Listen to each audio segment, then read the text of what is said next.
Salut la team, bienvenue dans cette nouvelle vidéo ultra spéciale. Aujourd'hui, on ne parle pas d'un simple match, on parle d'histoire, on parle de domination, on parle d'un club français qui est en train de graver son nom en lettres d'or dans le football européen. Le Paris Saint-Germain vient de remporter pour la deuxième année consécutive la Super Coupe d'Europe, 2-1 face à Aston Villa. Et croyez-moi, ce n'était pas un match tranquille. C'était un combat, un vrai combat. Vous vous souvenez de l'année dernière? Contre Tottenham, 2-2, puis la séance de tir au but, le premier club français à soulever ce trophée. Cette année, face au vilain d'Unai Emery, les Parisiens ont encore frappé. Mais, oh là là, ils ont souffert, ils ont tremblé, ils ont failli craquer. Et pourtant, à la fin, c'est encore eux qui ont levé le bras. Dans cette vidéo, on va décortiquer chaque minute, chaque joueur, chaque note. On va vous donner les notes précises, les analyses, les points forts, les points faibles. Vous allez tout savoir.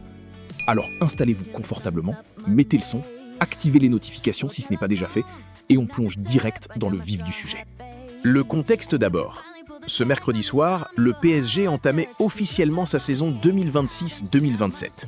Pas de match amical de préparation collective, pas de galop d'essai. Direct le grand bain, la Super Coupe d'Europe. Et face à eux, un Aston Villa qui, lui, avait déjà plusieurs matchs dans les jambes. Un Villa qui sortait d'une saison européenne impressionnante, finaliste de Ligue Europa il y a quelques mois. Un Villa motivé à fond pour casser la dynastie parisienne naissante. Dans les rangs parisiens, plusieurs retours très attendus. Achraf Hakimi, Warren Zaïre-Emery, Désiré Doué, des champions d'Europe qui retrouvaient la compétition. Et surtout, une première. Magnès Akliouche, titulaire pour ses grands débuts sous le maillot rouge et bleu. Luis Enrique avait tranché. Le jeune international français était lancé dans le grand bain. Dès les premières minutes, on a senti que le PSG avait faim. Une faim de loup, une faim de champion. Et à la 20e minute, le premier but de la saison parisienne a fusé. Khvichak Kvaratskhelia. Le Géorgien, qui avait repris l'entraînement seulement 15 jours plus tôt, après un long mois de vacances, a déclenché une frappe surpuissante sous la barre de Marco Bizot. Un missile. Un but digne d'un joueur en pleine confiance. 1-0. Le parc, ou le stade qui accueillit la Supercoupe, a explosé. À ce moment-là, on se disait « Allez, le PSG va dérouler ». Mais non, absolument pas. Parce qu'ensuite, Aston Villa a sorti les crocs. Et surtout, un gamin de 17 ans a décidé de faire du bruit. Bryan Maggio, l'ancien Messin, recruté cet été par Unai Emery. Et ce soir-là, il a fait vivre un enfer à Willian Pacho. Un vrai enfer. Regardez bien les images. À la 28e, Maggio est seul aux 8 mètres. Sa tête pique trop. Occasion manquée. À la 35e, encore une grosse situation. À la 40e, une autre. À la 44e, le poteau de Safonov. Et puis, juste avant la pause, le coup de génie. Centre téléguidé de John McGinn. Maggio qui prend le dessus sur Pacho et but. 1-1. Le jeune attaquant de 17 ans avait failli marquer 2 ou 3 fois. Il a fini par être récompensé. Et le PSG, qui dominait, se retrouvait à devoir tout recommencer. À la mi-temps, Luis Enrique a tranché. Magnès Akliouche, trop timide, trop en difficulté pour s'intégrer au circuit de passe, sortait. Ousmane Dembélé entrait. Première apparition de la saison pour le Français. Et le coach a décidé de garder Désiré Doué. Un choix qui allait s'avérer payant. La seconde période a commencé sur le même rythme intense. Aston Villa poussait. Matvei Safonov multipliait les interventions. Une parade exceptionnelle sur une frappe de McGinn déviée par Nuno Mendes. Puis des points face à Hemmings, face à Maggio, face à Abraham plus tard. Le portier russe était immense. Et puis est arrivée la 61e minute. Le moment décisif. Désiré Doué, lancé dans le dos de la défense. Il pénètre dans la surface. Plat du pied gauche. Bizot est battu. 2-1. Le but est d'abord signalé hors jeu. Tout le monde retient son souffle. Puis le VAR intervient. Le but est validé. Doué a fait la différence. Lui qui avait semblé à court de rythme en première période, fixé à droite sur son côté préférentiel, a sorti le grand jeu. Sang-froid, technique, détermination. Derrière, le PSG a tenu. Zaïre-Emery a sorti un tacle ravageur devant Joao Gomez. Hakimi a dévoré son couloir comme s'il avait joué 10 matchs de préparation. Et à la fin, le sifflet final. Paris Saint-Germain, double vainqueur de la Super Coupe d'Europe. Maintenant, place aux notes. Et je vous préviens, elles sont sans filtre. On est là pour être juste, pas pour faire plaisir. L'homme du match, Désiré Doué, 6,5. Revenu à la compétition il y a seulement 2 jours, Doué a souffert en première période. Peu inspiré, dans le dur physiquement, quasiment aucune différence. On pensait qu'il allait sortir à la pause. Luis Enrique a préféré sacrifier Aklouche. Et bingo. Fixé à droite, Doué a retrouvé de l'énergie. Le but du 2-1 à la 60e, avec un sang-froid impressionnant. Ensuite, libéré, il a fini très fort. Fraîcheur technique, renouveau physique, remplacé par Mayoulou à la 88e. Une note méritée. Le joueur qui a fait basculer le match. Les notes du PSG. Matvey Safonov, 6,5. Le portier russe n'avait pas grand-chose à faire en début de match.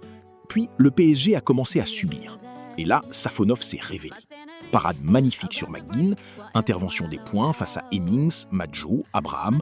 Solide, rassurant, présent dans les moments chauds. Une soirée très rassurante pour lui. Achraf Hakimi, 6. Actif dans son couloir droit, montée régulière pour créer le surnombre, mais un manque de justesse dans le dernier geste. Un déchet technique important. Logique après une reprise récente. Sur le plan purement physique, impressionnant jusqu'au bout. L'énergie était là, l'influence habituelle un peu moins. Marquinhos, 5. Compliqué dans l'impact physique face à Maggio. Le capitaine a compensé par l'expérience et le placement. Anticipation, lecture du jeu, plus rassurant par sa tête que par ses jambes ce soir. William Pacho, 4. Malmené, complètement malmené par Maggio. Dépassé sur tous les aspects en première période. Sur le but de l'égalisation, défense très mauvaise, absence d'information. En seconde période, un peu mieux, aidé par la maîtrise collective. Mais il a noté sévère et mérité. Nuno Mendes, 4. Beaucoup de mal défensif. Espace laissé, temps donné aux attaquants adverses. Toutes les occasions d'Aston Villa sont passées par son côté. L'égalisation vient d'un centre de McGinn depuis son couloir. Offensivement, des montées intéressantes, mais manque de précision. Épuisé, remplacé par Lucas Hernandez à la 75e. Vitinha, 5,5. Moins rayonnant que d'habitude. Moins de capacité à casser les lignes, moins de rythme donné aux offensives. Manque de solutions parfois. Mais la qualité technique était là. Peu de déchets, volonté de jouer juste. En seconde période, sa maîtrise a aidé. Joao Neves, 5. Intéressant dans l'activité et le volume.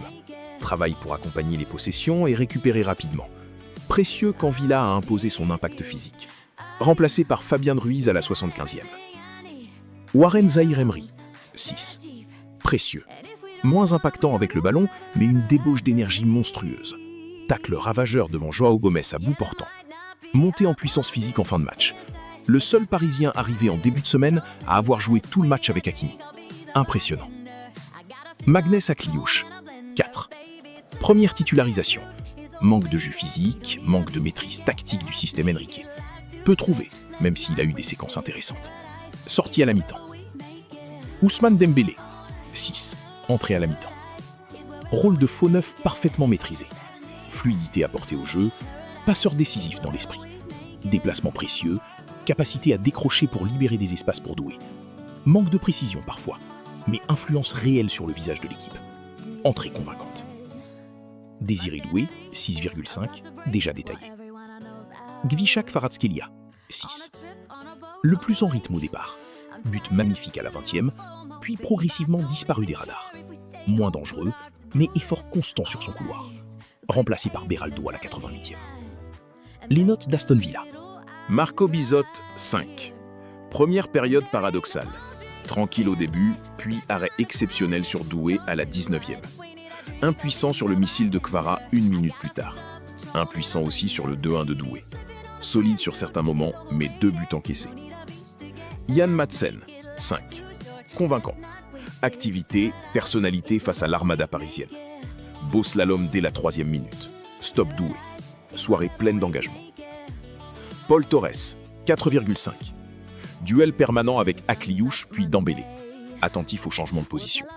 Averti à la 51e. Trop laxiste sur le but de Doué. Remplacé par Mings à la 79e. Victor Lindelof, 5. Soirée assez calme. Peu sollicité directement. Devance Dembélé à la 54e. Spectateur du premier acte dans l'ensemble. Mati Cash, 4. A souffert face à Kvaratskhelia. Couru derrière toute la première période. Coupable sur le 2-1. Trop loin. Couvre le hors-jeu sur l'appel de Doué. Période compliquée. Boubacar Kamara, 5. Retour après blessure. Position tenue face au trio parisien. Impact sérieux, mais difficile de peser face à la maîtrise technique. Remplacé par Bogarde à la 73e. Joao Gomes, 5. Agressivité. Côté rugueux en défense. Influence limitée dans le reste du jeu. Carton jaune à la 65e sur Mendes. Remplacé à la 79e. Emiliano Buendia, 4. Fantomatique. Surclassé par le milieu parisien.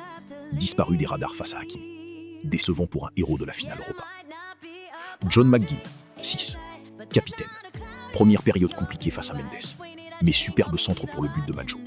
Tir dangereux à la 50e repoussé par Safonov. Remplacé à la 73e. Note sauvée par ses actions décisives. Harvey Hemmings, 3. Très décevant. Transmission mauvaise.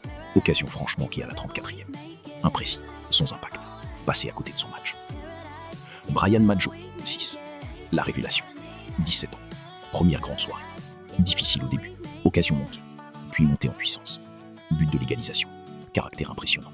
Remplacé par Tammy Abraham à la 71e. Un talent à suivre de très près. Voilà, le PSG a prouvé une nouvelle fois qu'il avait du caractère. Bousculé, étouffé pendant de longues minutes, il a su réagir. Il a rappelé qu'à la fin, c'était lui qui gagnait. Cette Supercoupe, c'est un message envoyé à toute l'Europe. Paris n'est pas là pour faire de la figuration. Paris est là pour dominer. Alors, vous, qu'avez-vous pensé de ce match? Qui a été votre homme du match? Doué, Safonov, Maggio pour Villa? Dites-le en commentaire. Likez massivement si vous avez kiffé l'analyse, abonnez-vous pour ne rater aucune vidéo de la saison et on se retrouve très bientôt pour la suite de cette aventure parisienne qui s'annonce explosive. Allez Paris, à très vite la team. Ciao.